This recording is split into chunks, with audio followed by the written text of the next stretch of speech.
Welcome again. Everyone that's attending, you're asked to mute your audio. I will say, or someone, myself or others, will likely mute you to reduce the background noise for the presenters. If you do have any questions, we encourage you to put them into the chat box. I know we had some questions submitted beforehand, and we will address those during the Q&A section of tonight's presentation. But glad to take any further questions throughout. Myself or others will look to address those. And then if you can't stay for the entire presentation, as I just mentioned, we will have a recording of tonight's session available up on the NWBA website. So look out for that and share it with others that they might find this to be beneficial. So just a quick overview of what the agenda looks like this evening. If you can see there, we have a pretty robust agenda. So we're going to try to keep things moving along as much as we can to ensure we can get through all the prudent and relevant information, presented it over to you as members, but then also conduct all the voting on bylaw amendments and board of directors elections that need to occur this evening. But then give you a general update from each of the individual leaders with the NWBA that are going to speak on the various subject matters we have listed here.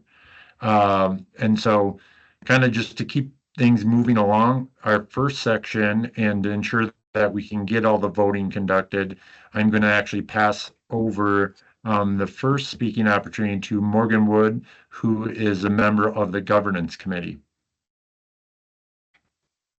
Thank you, Brandon. So first and foremost, I'm just gonna get this slide up. If you could go to the next slide, Matt. We are going to be voting on two different things tonight. The first will be the voting for our 3 elected director board positions. These are going to be for the 2025 through 2029 term. These will be voted on by you guys. Those current positions are held by Teresa Skinner, Mike Godsey, and Doug Jones. We did receive interest from 4 approved eligibility candidates: Jacob Couch, Doug Garner, Doug Jones, and Teresa Skinner. I am actually going to give them a couple minutes to speak. We'll start with Doug Garner. And if you do want to see any of their resumes, the link is there. You should have received that already. So Doug Garner, if you want to have a chat for about 2 to 5 minutes. Yeah, thank you, Morgan. Thank you, Brandon. I'm excited to be here tonight to talk to everybody, mostly kind of as a kind of reminder of my time in the NWBA. At one point in a previous life, I was a gymnastics coach and a business manager. We had a children's fitness facility with 45 employees and stayed pretty busy. Then when my son was born in 1986 with spina bifida, it kind of altered everything and changed everything. And it took us about 4 years to realize, hey, what's he going to do? You know, we're in the children's fitness business, and with all the issues that come with disability, we really hadn't thought up front, what are we going to do with our son? So I started a junior program with the help of Harry Vines and Cheryl Vines. Traveled around the state, did some Saturday clinics, and started a junior team. And now here's some things maybe some of you don't know. In '94, all you had to do was show up and you could play in nationals. Same in '95 and same in '96. So by '96, there were 16 teams in the junior division.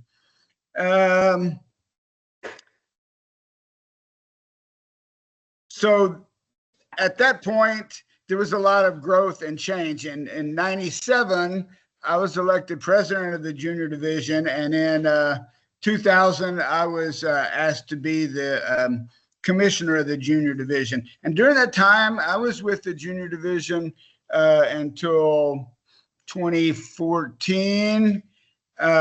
We did a lot of things. We did a lot of growth and change, all with the idea of how can we make the NWBA better? How can we add value to the people that we serve at the National Wheelchair Basketball Association? So I wrote up some grants. We had some grants. I think one of my favorites was we would pay college coaches a fee for junior coaches to come to their camps. So we would pay the registration fee, and then they were allowed to come to some of the college division camps. And that was really big at the time. We went to divisions in the junior division. We went to conferences. We started a JV and prep division, and this is all late 90s, early 2000. We started girls awards, all academic teams, the high school to college transition session, which I think, to me, the all academic and the transition session, I think were some key things that I thought were really important for us to start. And one of the things we did, and I think it was 2001, we actually started doing background checks for all of the coaches in the junior division. And this was a long time ago, but we had heard some things, and so we had it's nothing like we had now, nothing like Safe Sport, nothing, but we were trying, and I think it did make the junior division better.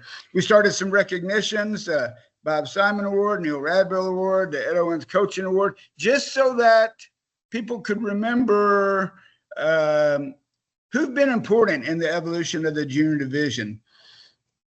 And we worked with Australia and Wheelchair Sports USA at the time to bring multi-sport teams to Australia for their junior games for the disabled.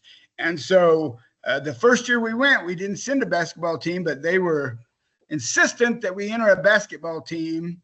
Well, you can believe the next 2 years we did bring a basketball team, and I think it was a great experience. We even had Dave Kiley came in and coached the women's team, the girls team at one time. So I think it was very good for our athletes to see what was going on. And we started geographic residency for the junior teams as well. I was on the NWBA board at the time. At that time, everybody who was a commissioner was on the board. But one of the things we did at the time was we went from a board-run organization to a board-governed organization and an employee-run organization. And I thought that was a big step.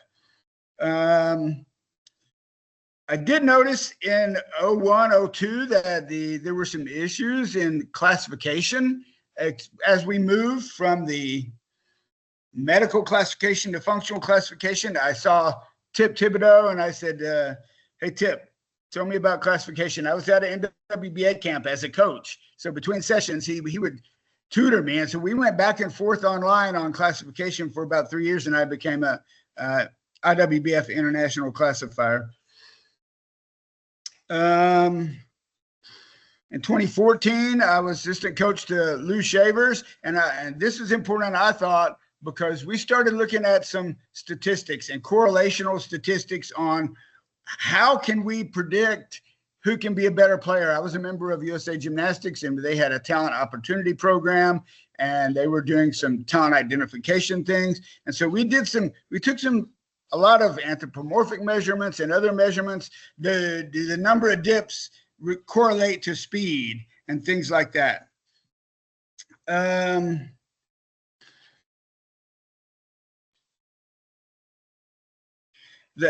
finally, one of the things I'm most proud of is in 2010, I was asked by the Army to work with their Warrior Transition Command team. And NWBA was barely represented at that time at the Warrior Games. And so I thought it was important to get involved with the Army and the Warrior Games. And I see a lot of good things happening with the Warrior Games. So I'd love to continue to be a part of that. I think every time I see an opportunity, I think, how can this help the NWBA grow? And how does it continue to offer balance for high performance and grassroots programs and experiences? And how does it make us better? And how does it help us add value to the sport? And thank you for your time, Morgan. Thanks, Doug. Next up, we're going to have one of our current board members, Doug Jones, if he's on the call. I am. Hi, Morgan. Thank you, Morgan. Thank you, everybody.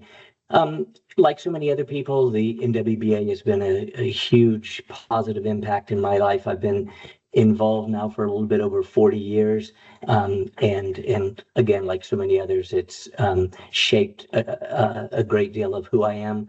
And for that reason, I'm very committed and motivated to giving back and serving and being a part of the organization so that it can continue to do really great things. I hope people will click on the link on the screen and take a look at resumes.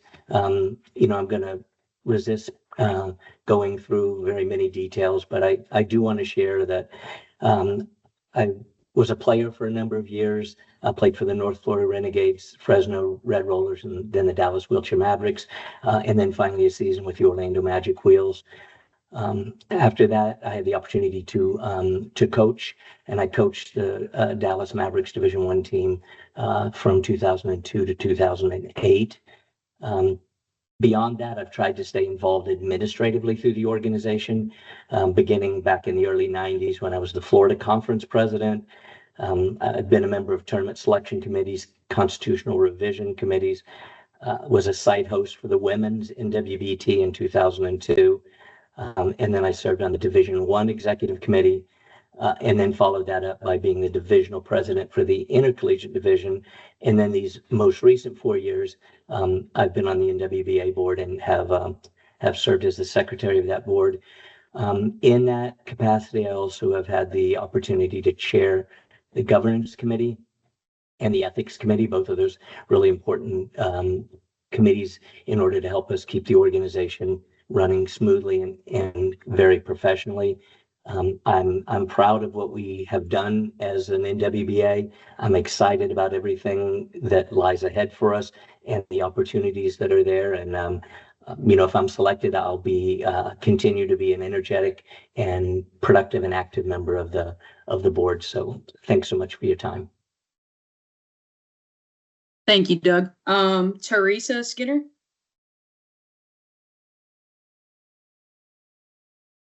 Thank you, Morgan. I'm Teresa Skinner, and I will make this quick so you guys can get on with the rest of this meeting. But I have been involved with wheelchair basketball for 28 years now as originally a program director of Team St. Luke's, and then later on and currently as the executive director of Parasport Spokane. We have 5 teams in Spokane with prep, varsity, D2 women, and military. And I love this sport. Even though I don't coach it, I love being a part of it. I love watching it grow, and I love continue support any program and any opportunities to continue to grow in this area as well as around the communities. I have been serving on the board for the past 3 years and would love to continue serving on the board as a voice for the grassroots and general program development and development really of the West Coast, since we are hosting the games here in just a few short years. I would love to continue to serve in this capacity and would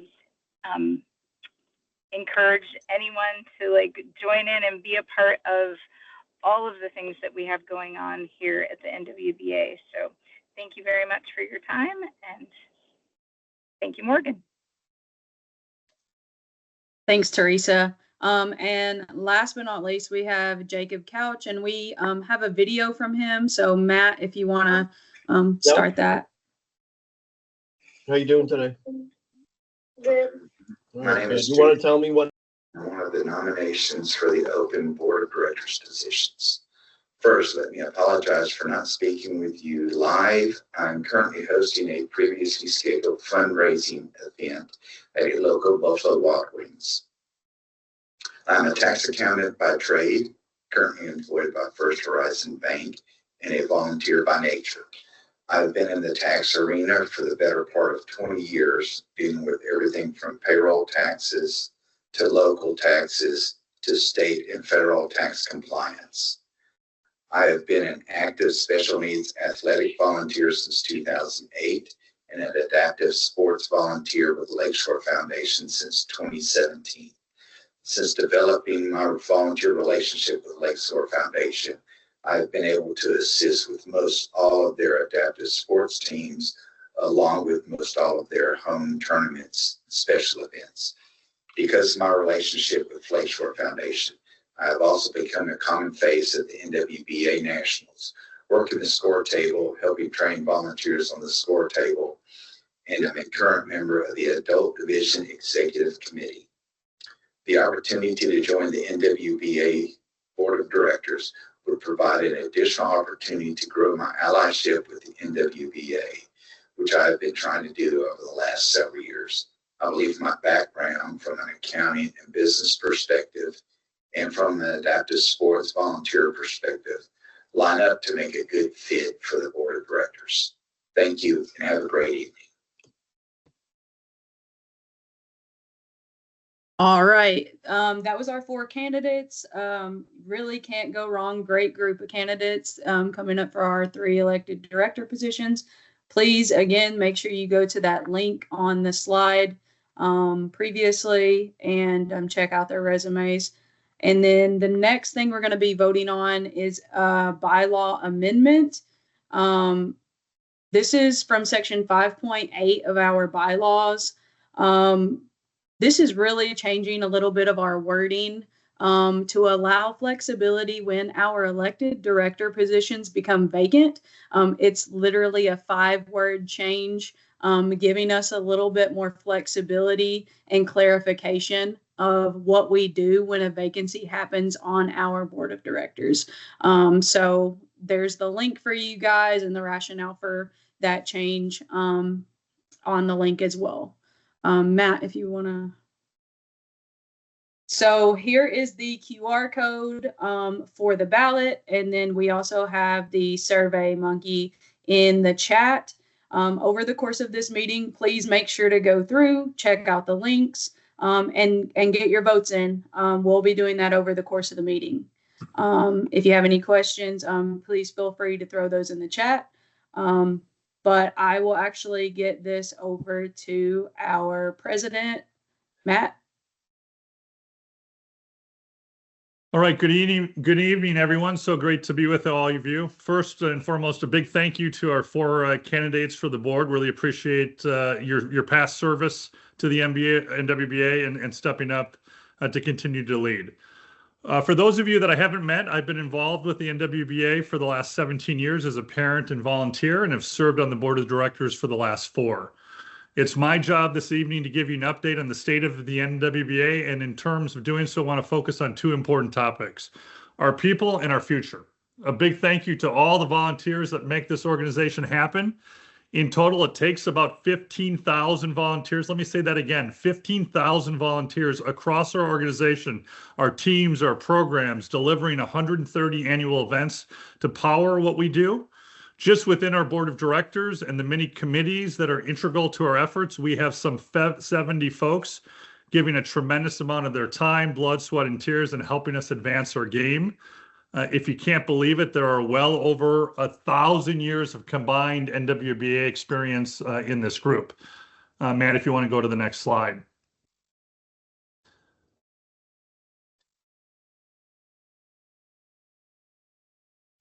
Sorry, Matt, go back one just real quick. So again, a big thank you to all of our leadership for all that you do for us and all the time that you put in. If you want to go one more slide. No, Matt. Now, as many of you have heard, we've undergone a leadership change. I want to thank David Schaefer for his many contributions and steady leadership over the last 2 years. And with his departure, we are thrilled with the opportunity to promote Brandon into the role of CEO. Brandon has been the heart and soul of the NWBA. He's been on our staff since 2016. He was promoted to Chief Operating Officer in 2023.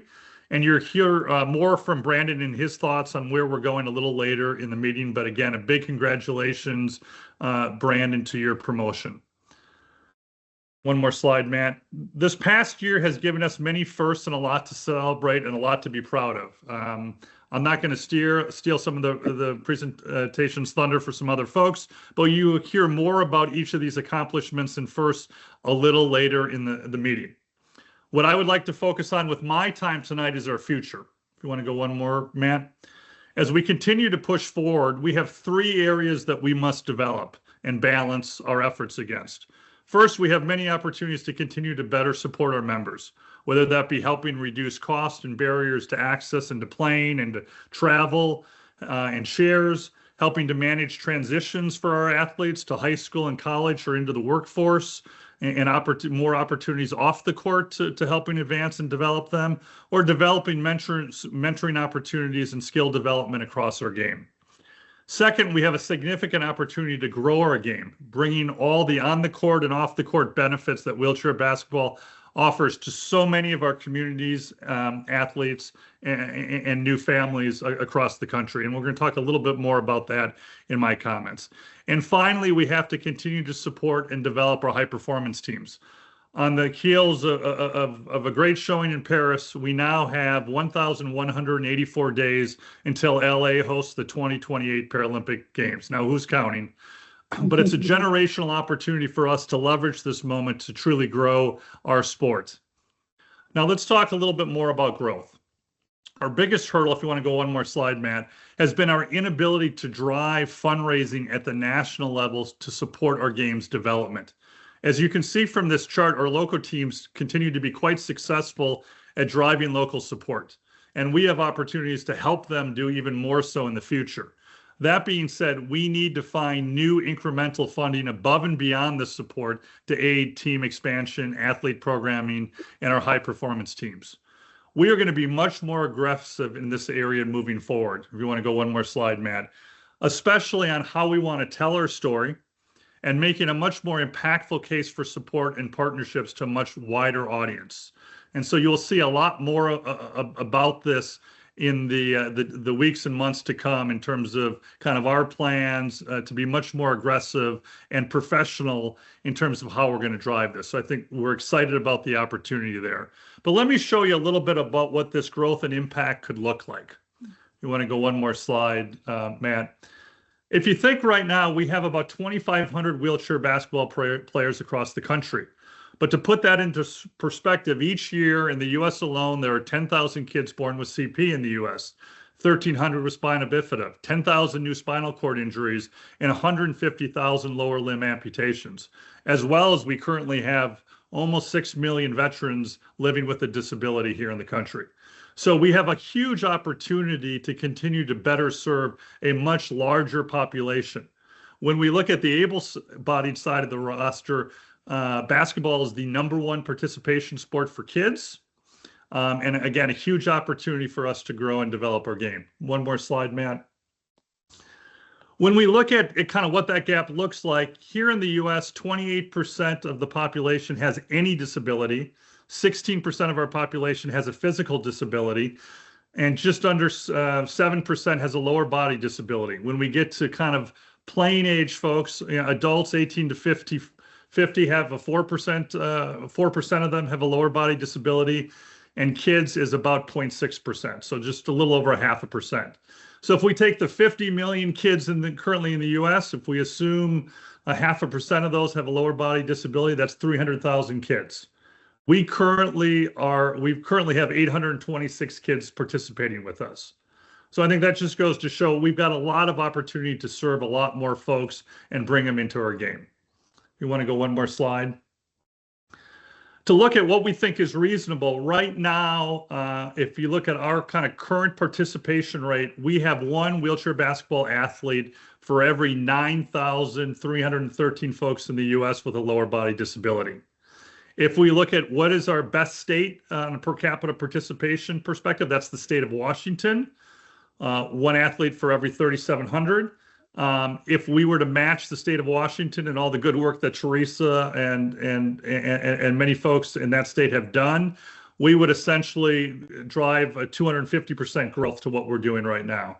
If we go north to the state to the maybe the 51st state, but right now the country of Canada, and we match their participation rate, that would be 280% growth. And if we look at what's happening in the United Kingdom, we more than triple the size of our sport. So we think we have a significant opportunity if we can drive the right fundraising and the right support and apparatus to truly accelerate where our game is going and drive much greater impact across the U.S. One more slide, Matt. If we look at where this growth may come from, this is a map, obviously, of the U.S. and states and color-coded. Those states in red are states right now that we don't have significant participation.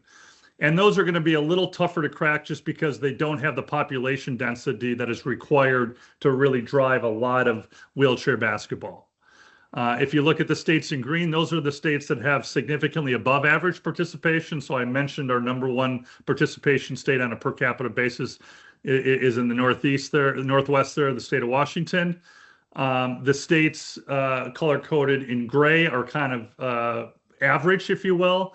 And our true opportunity areas, we really have 3 pockets. We have kind of the West Coast, and obviously with the Paralympics coming to LA in 2028, a significant opportunity. We have that Northeast corridor, and then we have Texas and Florida. So obviously we have opportunities to drive growth across the country, but as we look at where we're going to drive a lot of new team expansion, new program expansion, we really see kind of the states in the yellow offering kind of leading development or opportunity cases. If you go one more slide, Matt. When we look at developing our game with specific athletes, what you see here is what percentage of our athletes are female, Black, and Hispanic across prep, varsity, and a combined adult and women's division. You can see a couple things. One, on the female side of the equation, on the prep side, we start out with about a third of our athletes are female. When we get down all the way down to adult, it's about 21%. So some of that we see across sports. In terms of girls opting out kind of in those middle school years from a sport perspective. That being said, when we look at able-bodied basketball and specifically high school basketball, we see that about 40% of high school basketball athletes are female. So obviously an opportunity there for us to continue to increase those numbers. We've seen really good growth in that side of our game over the last 5 years, more work to be done. When we look at the Black and Hispanic side of the equation, when we get to the adult side of the equation, we're feeling pretty good about where we are on a per capita basis.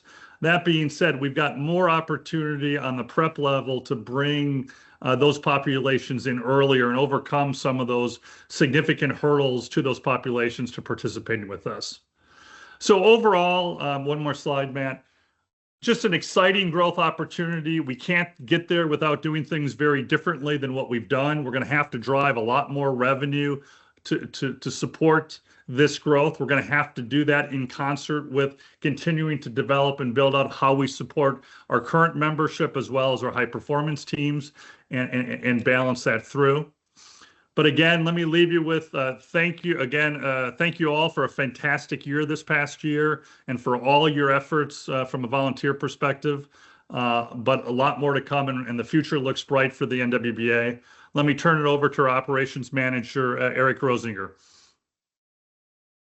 Thank you, Matt. Thank you for that introduction. I'm just going to go through a quick recap of our season, highlight some of our successes. As Matt alluded to, we had a record-setting year, first time in the history of the NWBA that we cracked 250 teams. As you mentioned, we got almost 2,500 total athletes. First time we had a total number of female athletes over 500, and our junior athletes continue to inch closer to that 1,000 athlete threshold, as well as our military service connected athletes inching closer to that 200 athlete threshold. Breaking that down into a table here, this is by our population groups or by our registration types as we come out of COVID. As you can see by this table, we've been steadily growing, and we hope to continue that pace, continue to support our local teams as they add new divisions of play, as we bring in new organizations and new teams to the group and to the community. So I just wanted to highlight the success, especially in the last couple of years. We really are growing at a great pace, and with your guys' continued support, we can hopefully continue that pace into the future. So by the numbers, this year we had 38 new teams. We had 33 new officials. At Adult Nationals this year, we trained 10 new classifiers. In the past 365 days, and really just in the past couple of months, we've selected 4 international rosters, including our U23 men who will compete next month at the World Championships, as well as last weekend when we selected our first ever international 3x3 roster for both the men and the women that'll compete this summer at the World University Games. As you guys are all aware, last fall, our men's national team, men's senior national team, won their 3rd consecutive gold medal. This year's adult national championship, we crowned our inaugural 3x3 national champion. And in the last year, we held a developmental camp in August, and this spring we held, in conjunction with the Paralyzed Veterans Association, held both a clinic and a tournament here in Colorado Springs. We had another successful year with getting to celebrate together for a month straight of national championships. So congratulations to all of our national champions from all of our divisions. It really was an awesome year, and we couldn't have done it without you guys. And on the next slide, thanking our LOCs and our hosts, University of Illinois for intercollegiate, Sportable, and Richmond for our adult and juniors, and then Turnstone for our women's and military national championships. Awesome experience for me, especially since this is my first year. And then, as always, we could not do what we do without our officials and our classifiers. So just thank you, everybody. And then in Richmond, we had the honor and privilege of bestowing the 2025 Bill and Julie Duncan Good Guy Award to Allison and Tanya Fromm. And the week before, we had the opportunity to celebrate our Timothy Nugent Academic All-Americans, with Josie Portrell from DASA winning the annual Wayne Memorial Scholarship. While we were all together, we also had the opportunity to celebrate our 2025 NWBA Hall of Fame class. This year, like every year, we has been an outstanding class with Jeremy Opie-Lade, both getting inducted into the NWBA Hall of Fame and winning a national championship in back-to-back days. So that was pretty cool. Paul Bowes as the contributor, and then Matt Scott and Stephen Walsh as 2 other great competitors.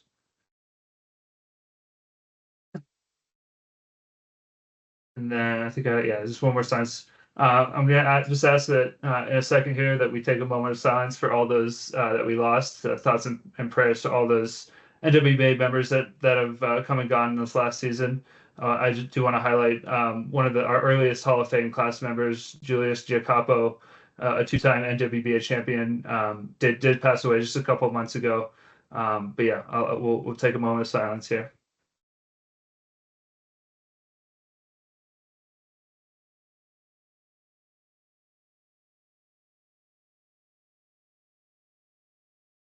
Thank you for that. And I think next I'll hand it back over to Morgan to finalize the voting.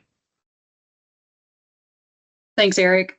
So we'll give you guys a couple more minutes to get your votes in. Please remember that team representatives and voting delegates voting for multiple teams should submit multiple ballots. So you get a ballot for each registered team.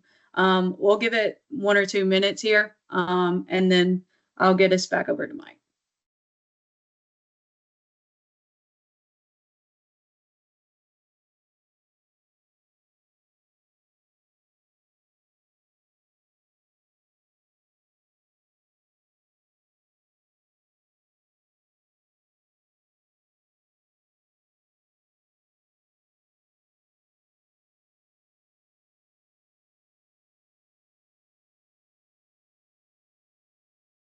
Did you want me to start talking? I'm happy to talk about numbers. I can do it all day.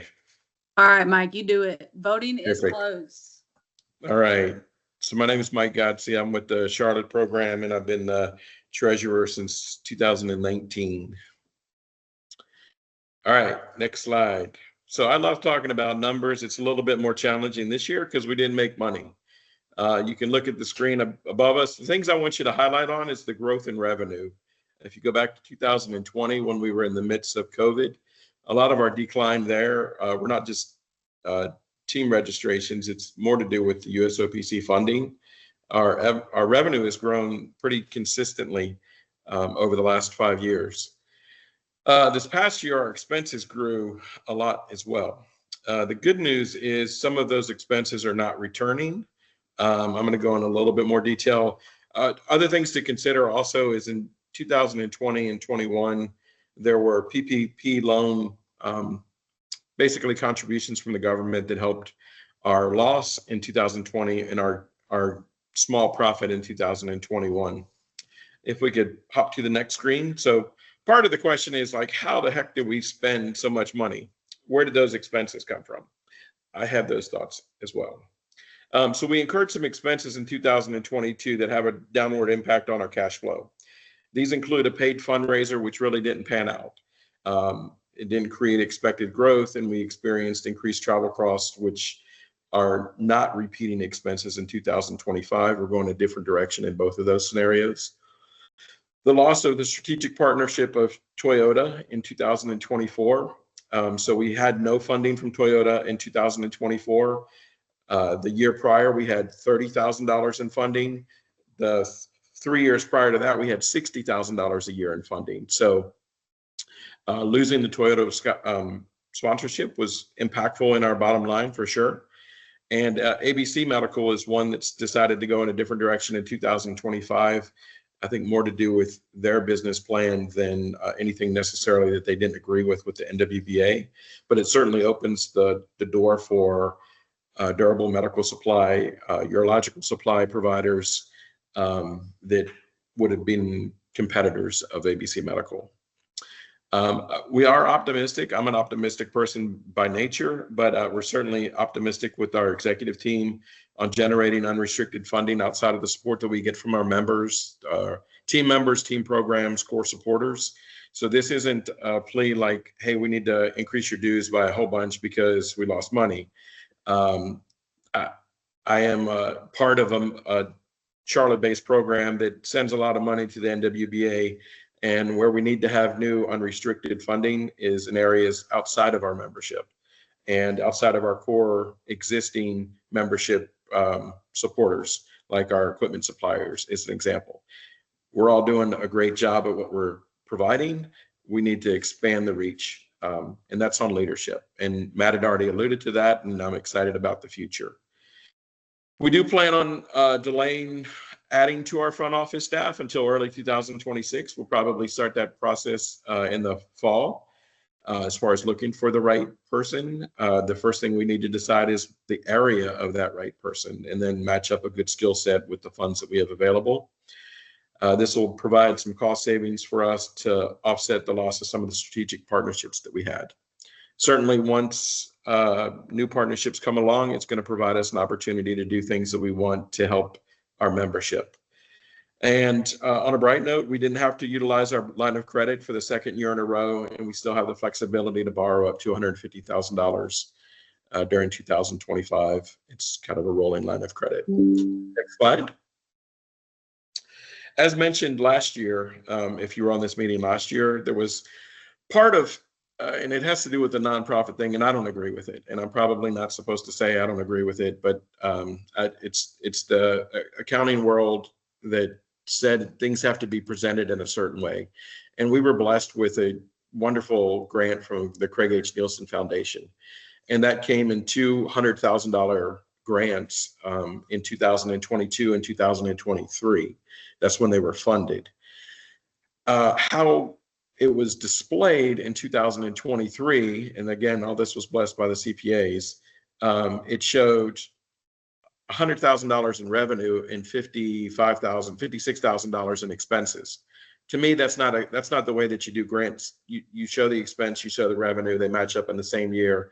In 2024, we ended up having $100,000 in revenue and $144,000 in expenses. So when you look at 2023 to 2024, there's an $88,000 swing just in the expense line item, which is misleading to me. And that's why I don't like it. So that's why I explained it. I took a lot of my time just to explain that one part that I don't like in the presentation. In 2024, we continued to benefit from special administrative grants from the USOPC, $150,000 in 2024. That was up from $110,000 in 2023. It included some things like legal assistance, Airbnb, VIK. It helps pay for the accountant that we use. Their name is Bestow Accounting, as well as a business and compliance manager.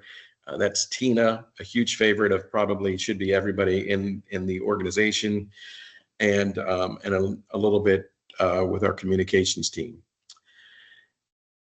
Another goal that we have and what we continue to do is the USOPC, the reason they have these grants is it allows us to be safer, more professional, more compliant, and better positioned to expect the growth that we have coming to our sport. We continue to utilize Bill.com and Gusto. Those are online accounting softwares, payroll softwares. It allows us, with a very small staff, to have separation of controls and still be efficient in our processing, as well as being accountable to the stewards of our money. So lastly, we've added a 401k option for our employees. That began in May of 2024. It's a small step in continuing to attract and retain the best talent in our industry. As Doug Garner had mentioned earlier, we used to be 100% volunteer run with very little paid staff. And the way that you get paid staff to stick around is you treat them well as employees. And benefits is one of those ways. Look forward to expanding our revenue in 2025, which is critical for our growing desire to expand opportunities to our membership. And I think that next, we're going to have Bailey Moody talk about success stories. Bailey is on our board. She's one of our athlete representatives. And that's unless Morgan wanted to jump in with an update on voting, or if voting's actually closed. Yeah, voting is closed, but. Okay, awesome. So Bailey is up next. Thank you all. Okay, hi everybody. My name is Bailey. I am a new athlete rep with the NWBA, and I'm just going to be talking a minute about just some success stories in the past year that we've had that are important to highlight. So we can move on to the next slide. So the first one, which is really cool, is we had our first all-female team to win a national championship in the prep division. This was with the Wassa Marquette all-female prep team. Not only is that a total landmark moment, but it's huge for the development of the women's game and for the future of the women's game as well. And it's just great for the growth of the sport and success in the future. So big congratulations to this Wassa Marquette Eagles and their national championship, and just this history-making team. All these girls that came out and played hard and won a national championship. That's very exciting just for the development of the sport. We can move on to the next one. Kind of switching to the other end of the spectrum with our national team. We had a big standout performance as far as just our men's and our women's national teams in Paris. But our men, our Team USA men, they just continue to be dominant. They brought home their third consecutive gold medal. That makes them the first men's wheelchair basketball team ever to win 3 straight Paralympic gold medals. So super exciting for the NWBA and our national team programs, and the success and dominance that have continued to be seen on just a national stage. Just shows how Team USA continues to achieve excellence and just their success on the world stage. And this is translated both with the men's and with the women's team. If we want to move on to the next slide. But our women's team has also continued to be dominant. Our women's team has also medaled at the last 3 Paralympic Games. So just with the men's and the women's, there's a lot of depth as far as development and as far as future. And coming with these LA 2028 games coming up on our home turf it's just exciting to see the trajectory that it's going and the run that both the men's and the women's teams have had. But our women have shown great success, and I was also in Paris, and just the talent and the grit and the depth of that team and just the potential for future success as well is very exciting for the NWBA and for our national team programs. So just across the spectrum, you can see from prep to national team, there's success all over the board. And then also just finally on this last slide, we actually had a presence at the NCAA Final Four. So this is the third year in a row where we've had Team USA presence at the Final Four as a part of this inclusive effort to kind of join the stand-up basketball community and the wheelchair basketball community, bring awareness to wheelchair basketball and the Team USA level and the Paralympic level of the sport. But we actually had Emily Oberst, Fabian Romo, and Trayvon Jennifer there. They were recognized, they were congratulated for their effort in Paris. And then Jean Merrill, who is the director of inclusion at the NCAA, she has been kind of involved in this effort to bring awareness to wheelchair basketball. So super exciting to see that we have had a continued presence year after year at this NCAA Final Four. With the growth in women's stand-up basketball and the excitement around that, it's been cool to then bring some of our athletes in as well and kind of use that excitement to then translate it to the Paralympic level. So really, really big things happening within the NWBA and within our teams, and lots of exciting achievements in the last year. And it just continues to grow, and we've just seen a lot of success in the sport and within the NWBA. So really excited to see what comes in the next year. And then I think I'm gonna kick it to Brandon, who's gonna give the management report.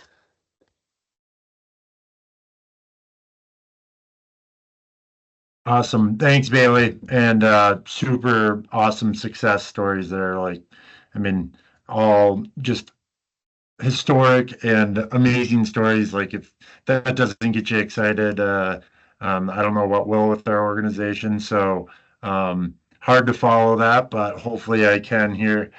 So I guess first I'd start off. Here, you can go back a slide, Matt. Actually, we'll stay on mine until we get to that.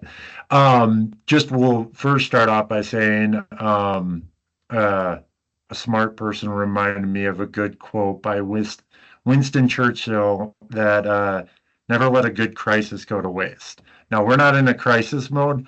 I'm going to change that crisis word to never let a good opportunity go to waste. And that's what we have. We have an opportunity. Matt talked about all the opportunity that exists in front of us. Us as an organization, us as a sport, where we're at right now, the opportunities are endless. They're all around us. We have the leadership. We have the athletes. We have the numbers. We have the energy, the passion. Now it's on us to capitalize on that. And so that's what I'm going to do here as we navigate this leadership transition and in my new role, do a slight reset, look to re-energize and reinvigorate this organization, and then capitalize on that opportunity. What we need to do is first to take a look where we are, and then we can really plan what that vision is moving forward. So that rolls into my first slide of my management report, and I can go to the next slide. So for those that hasn't been tracking or follow along, we launched a 5-year strategic plan, and we are in year 2 actually of it. But just to kind of familiarize those that aren't familiar with our strategic plan, we built it off the framework of 5 primary pillars, and those being listed there. The awareness and revenue growth being kind of the first and foremost. I will say you've heard Mike talk about it. We need revenue. I can say candidly myself, that's one thing that I'm looking forward to increase and grow and develop for our organization to not only be able to achieve more things, but create financial stability for the organization. We need to also strengthen our capabilities and our capacity within the organization to operate more effective and efficiently. And so that's where that next pillar comes in. And then we need to continue to provide resources and assistance to teams, programs, to basically cultivate a culture within our organization to make an impact within the communities that we exist. And by doing that, we'll continue to do the next pillar is grow our game by growing the participation, what it looks like, the members we serve, and ensuring our members everywhere it should be, or our sport is everywhere it should be. And then the last one, not lost on, obviously Bailey touched on it. We now have a target on our back at the world stage. We've performed well, and we look to continue to perform well and ensure high performance excellence within any teams we put out on an international level. So next slide. So now looking at what we did in year one, real quick highlights. These are some of the successes from year one. One, I'll just call out because he's the man behind the presentation right now. That first one, growth of our social media really has been exponential due to the efforts of Matt Torres, our comms and marketing. We've seen followers go up over 70% on our Facebook, over 20% on our Instagram, and over 28% on our LinkedIn. And so Matt, I know, has done a great job of getting communications out there, growing awareness around our organization and around our brand. Next one there, another person that you've heard from tonight is Eric. In his first year within his role, he's able to absorb and learn a lot about our organization, our members, and we've been able to provide you all something you deserve, an individual that's focused on member relations and member service. And Eric's taking that to heart and learning his first year of all that is the NWBA. But I know we look to even grow upon how Eric continues to grow the programming and membership services that we offer you all. And then, another quick success is obviously the historic numbers that we talked about, the new teams and new programs, areas that we, didn't have representation before. And then a few other ones is just our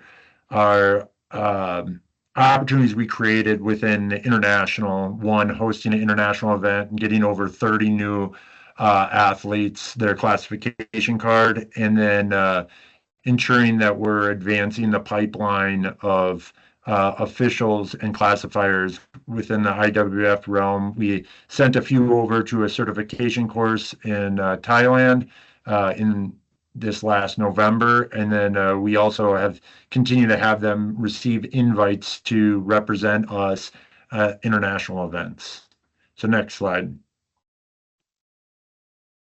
So there was a number of opportunities in year one that we can further achieve success measures. These were some goals that we had for year one that, frankly, I'll say we may have met a little, but I think myself, staff, and I know the board is committed to if these are priorities we continue to need to achieve more in, we're going to do so, and they're going to be folded into our priorities moving forward. Some of these we've started, and you've heard them develop of the 3x3 game.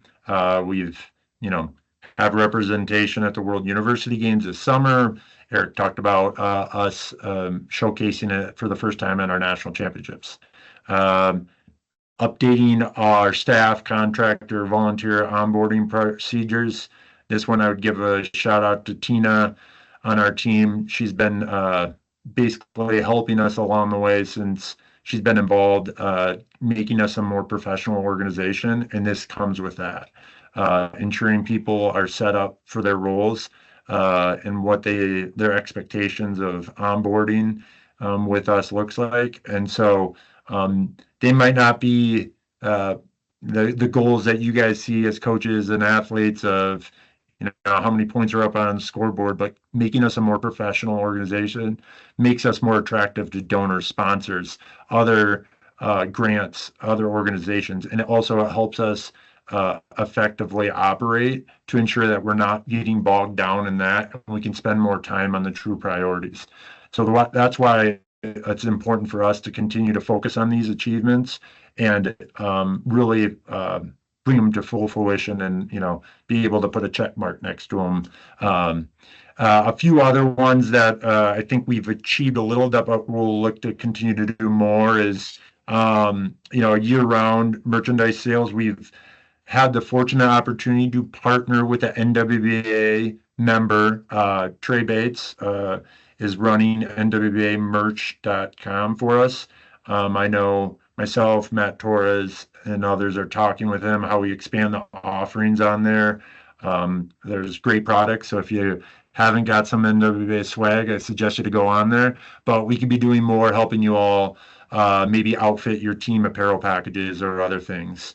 And then, frankly, one of them that I think we could be doing more of is that next one is peer-to-peer campaigns, helping you as teams fundraise. I know that's always a challenge, and we're going to talk more, or I'm going to talk more later about that. Funding, I know at a grassroots level, as Matt covered earlier, there's a need for it. There's a significant need. And so if we can provide one outlet, which there are organizations that, participate in our peer-to-peer campaigns when we do offer them, ensuring we're doing it at a timing that works for you and is attractive to you and your prospective donors and networks, and then supporting you bringing those campaigns to fruition. So ensuring we're doing a few of those year one priorities that we didn't maybe achieve and looking at them moving forward, we're going to continue to do that. And making sure that, they line up to what we have coming next. Next slide. So here's looking at our year 2 of our strategic plan. These are some things that we truly need to be looking at and are going to be looking at. One, the first line there, you see new. We have some great partners, and I'll talk about that. And we have some great sponsors or great sources where we've got grants, but we need to think, what are those new avenues of funding or partners that help us create capacity, efficiencies, and growth? We need the next one, fold into our next one, is we need to create a group of individuals. And I know Matt, Pierre kind of alluded to our revenue generation, but we need to create a specific group that focuses our time, energy, effort, networks, lend an expertise in creating new avenues of revenue for the organization. We need sustained revenue, and we need a diverse portfolio of revenue. And that comes down to grants, individual donors, major donors, corporate giving, VIK. Mike mentioned a little, we have some VIK that we currently receive, but what can we be doing for VIK that, and you'll see that 2 bullet points down, that not only is going to benefit us and be budget relieving to the organization, but you could unlock opportunities or benefits to you as members. And so we need to start thinking about that when we're approaching partners. It's not only what we're unlocking for value in kind for us, but you as members, and providing that ROI back, or that member proposition back to you all on what you're getting out of your membership. But namely, I'll leave you with, we need to be focused on unrestricted funds. We need to be focused on those funds that are going to have, no red tape, frankly. We have minimal capacity to manage funds.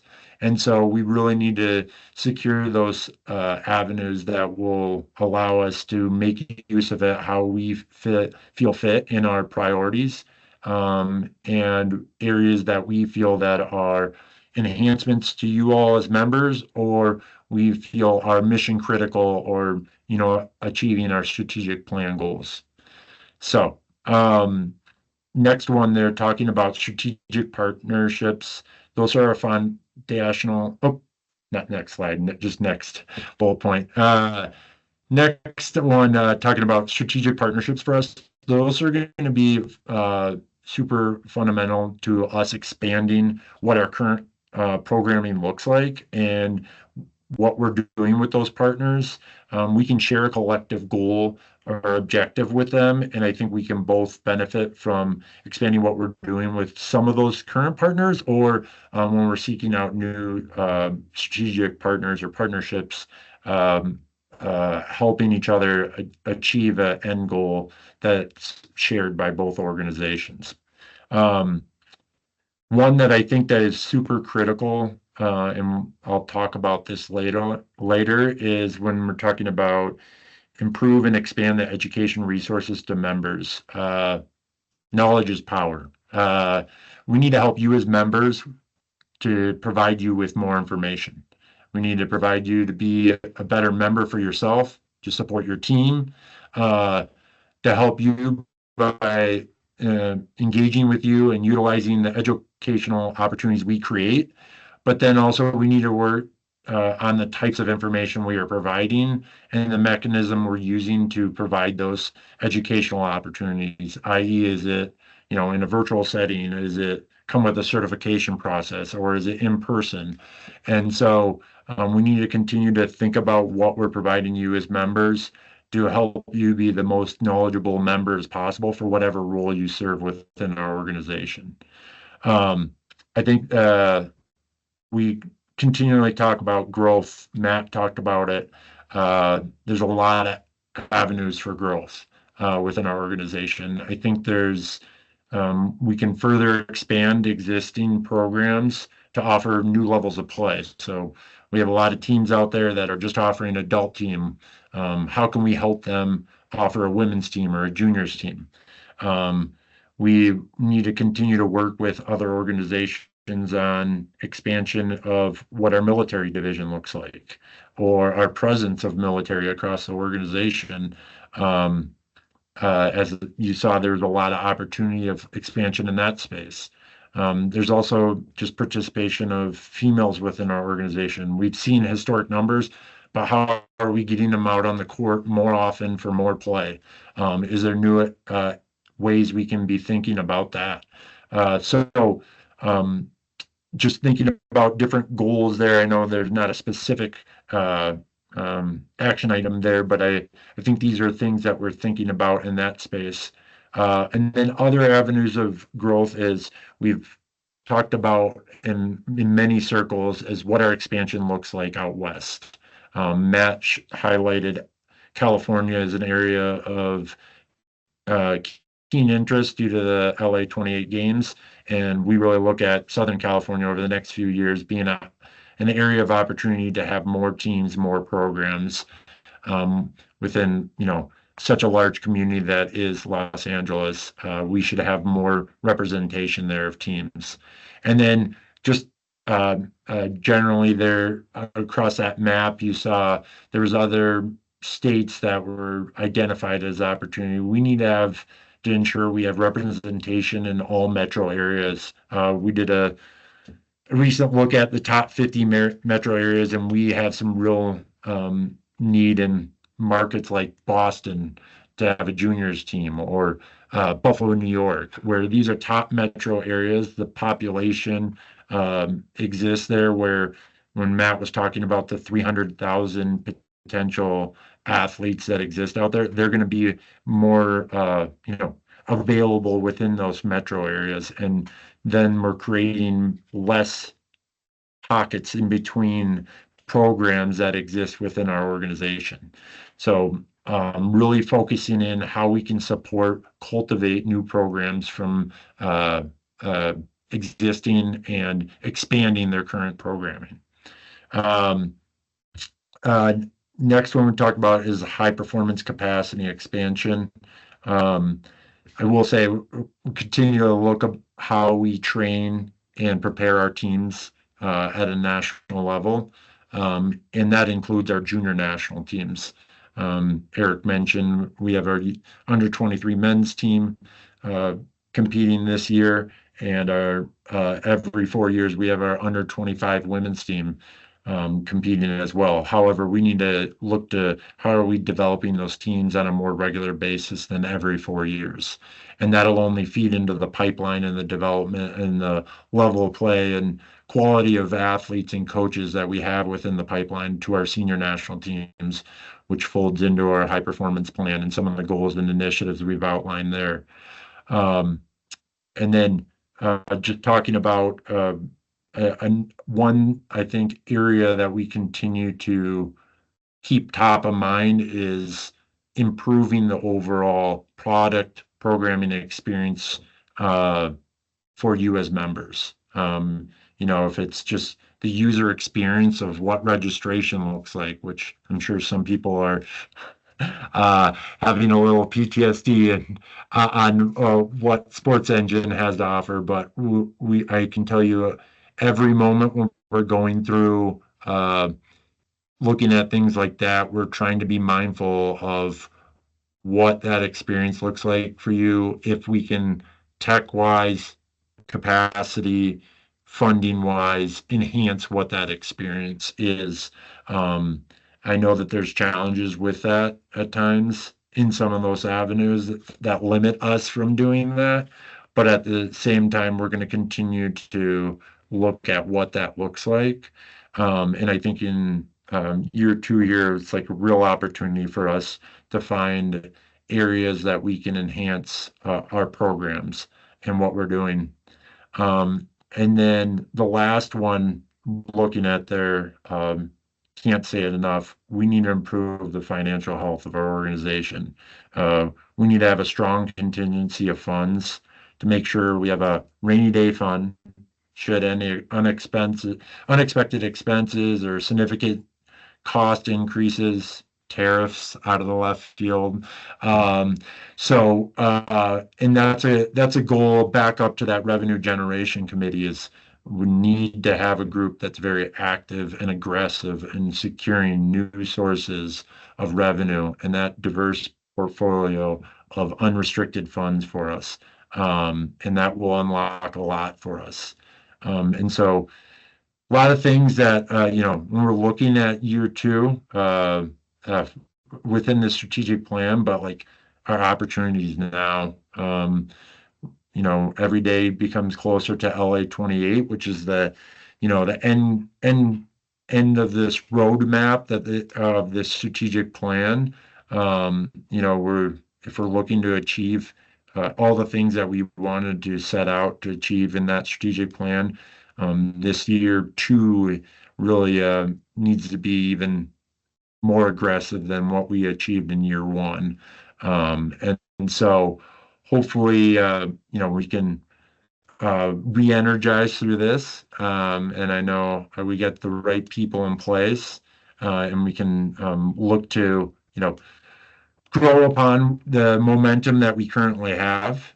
And, I really think that the scope of our programming and the scope of what we're trying to achieve here can be done with, a number of things I mentioned throughout year 2 goals. If we're able to capitalize on these, year 3 and 4 will just become, growing upon those and much easier to achieve whatever goals we set out for there. Next slide. So, opportunity. I said it at the beginning, we need to capitalize on the opportunities in front of us. We need to lean into subject matter experts, document our history, promote information sharing and best practices. We need to secure new funding to creating or developing or enhancing new programs, new events. But we need to capitalize on the excitement and the advancement of the Paralympic movement. We're part of change right now within the Paralympic movement, and I feel like we're going to be, and we continue to be one of the sports that help lead that change as we also lead into Paralympic Games being held on the U.S. soil in 28. So for us to capitalize on all these opportunities, there's going to be challenges for us accomplishing those, and we're going to have to focus on true priorities. But I know at the end of the day, it's going to be very impactful and meaningful work for you as members and the communities that we're involved in. So, next slide. So I will get down off my soapbox and my excitement and talking about priorities and talk about a few additional operational updates. Mike kind of hinted at one a little there, but I think probably one of the questions some you might had is regarding what our current staff team looks like. I will say, I'll be working with the board, our current staff team, and even volunteer leadership regarding what the landscape of the NWBA office entails moving forward. I can assure you with the utmost confidence that, we're going to frame it in a way that's going to be most beneficial to serve you as members, execute our strategic plan, and then fulfill the mission of the NWBA. However, I will say, my expectations of building capacity within staff or building capacity is not going to solely be accomplished with staff. We're going to need additional engagement and activation from members and volunteers of this organization to really accelerate the progress that I was and the pace that I was talking about previously. We're going to need the help of volunteers to activate to expand the current capacity we have. Where we'll be looking at those areas where we can have individuals be a resource and be a help. I will say, if you want to help, that there's an opportunity that exists within this organization. I often share, some people probably have heard me say this. I think Matt's have said it previously, but we're membership driven, but we're volunteer led organization. So we're only going to get so far, even with what myself or other staff can accomplish within their roles, but we're going to really need you as volunteers. And I'm speaking to a lot of you on this call, that progress, we're going to need your help. So, and then next update, just for those that are not aware, we typically go through an audit process with the USOPC, pretty standard procedure. We recently in March got our preliminary audit score and findings from the USOPC on our NGB audit. I will say we demonstrate a strong compliance score on the overwhelming majority of the standard metrics that they measure against. We had a few areas of needs improvement. However, we're working to address those with action items or response to them because they're new standards of theirs. And so I will say that again is done through the amazing work by Tina, the board, our legal counsel, our governance committee, and our staff team as a whole. And I will say we had 0 deficient scores on that audit. So those two we're looking to address those, like I said, this summer, and those reports are publicly posted and shared. And like I said, high marks to us, not to pat ourselves on the back, but you can definitely go check out other NGB scores if you want to spend some time on that. And I will say their scores aren't as positive as ours. So, and then the last one, your guys' voice matters. We are currently refining what our survey looks like for the 24-25 season, or annual survey. We'll continue to ensure that we have our KPIs or our key performance indicators in there. Quick shout out to Tim Caldwell, who's an NWBA member. Again, another person giving back.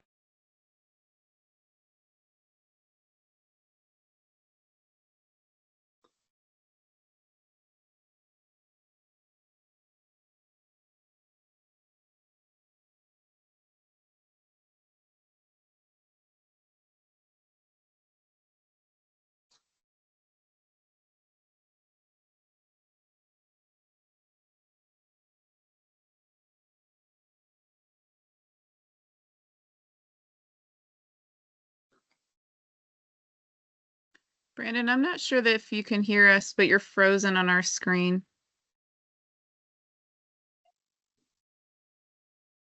I was hoping it wasn't just me. Tina, while we're waiting for Brandon to come back, are we in a position to talk through the voting?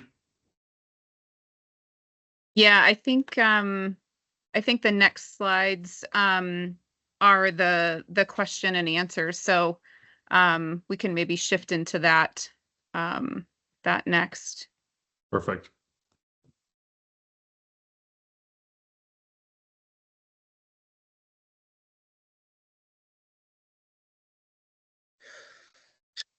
Hey, team.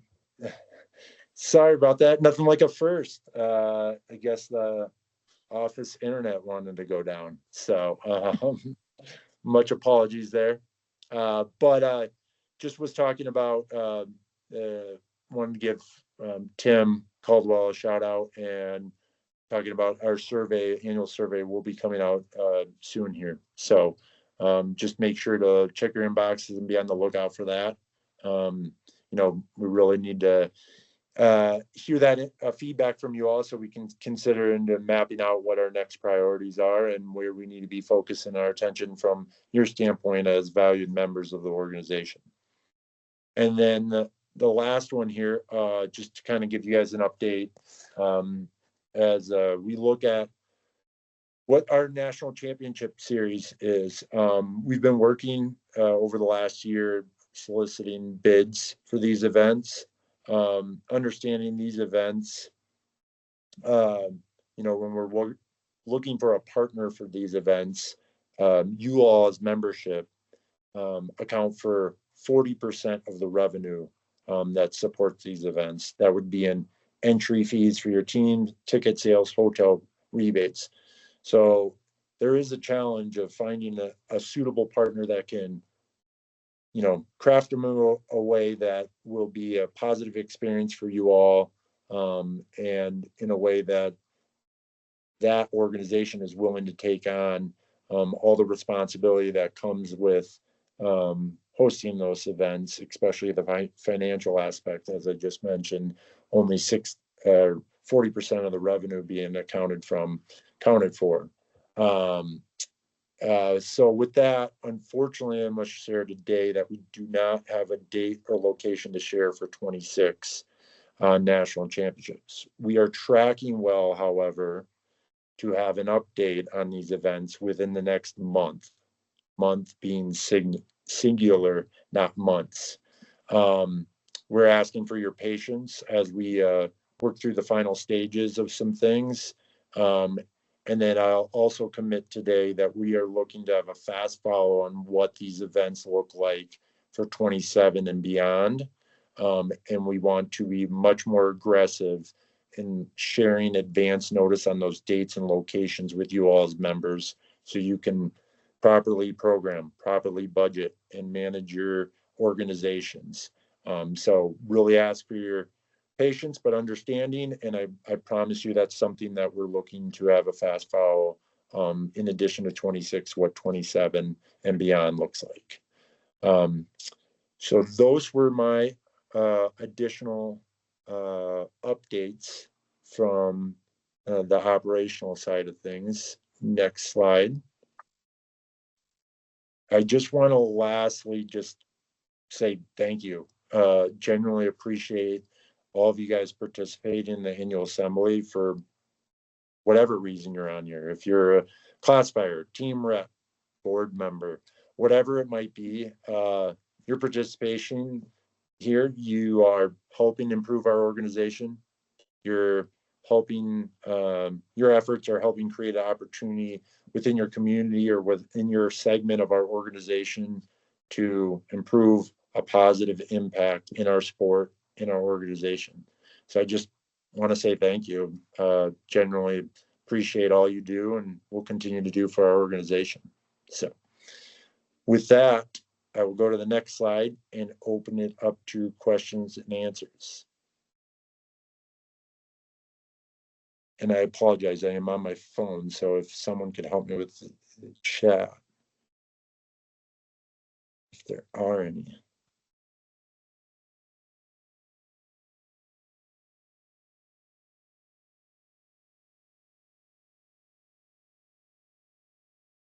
think Morgan raised your hand on my phone. Nope.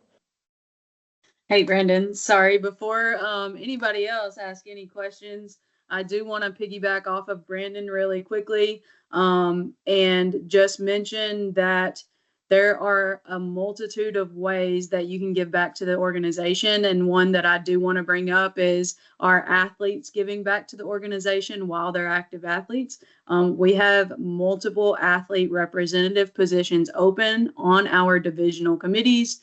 2 on the junior division committee, 3 on the adult division committee, 2 intercollegiate division committee, 1 on the audit committee. We have a lot of things going on with the NWBA, but I know, and I'm sure the rest of our board members agree, this organization is about our athletes. And the best way that you can really have a voice for your teammates or your organization is to be on committees as an athlete representative and share your voice. So just keep that in mind. And also feel free to email me if you do have any questions about that. I'll put my email in the chat.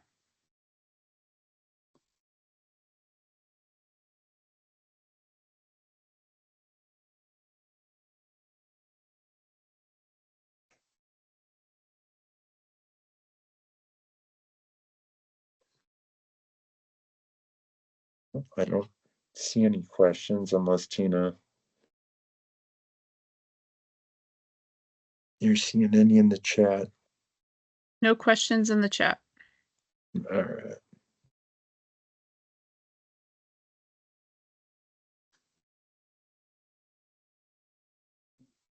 So then everyone's just sitting around waiting for voting results, which just can be just as entertaining as listening to me answer questions. But yeah,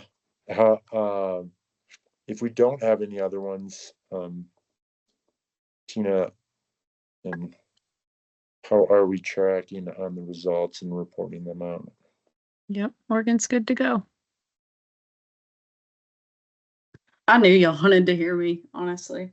But so our bylaw proposal amendment was approved with a 2/3 majority vote. And then for our votes for our 3 board of director elected open positions, the first one is Teresa Skinner, Doug Jones, and Doug Garner. Congratulations. I know our board is in good hands with you guys. Thank you.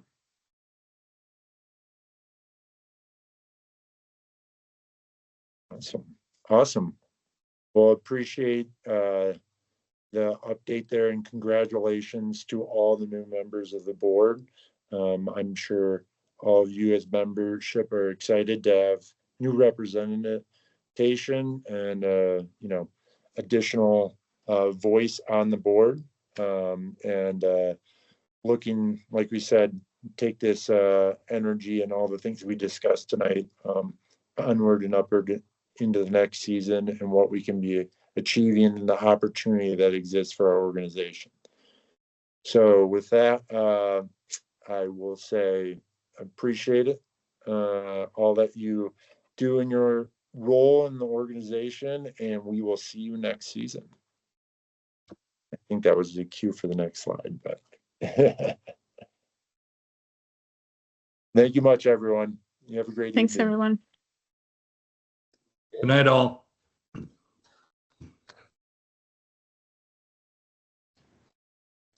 Good night. It was a good meeting.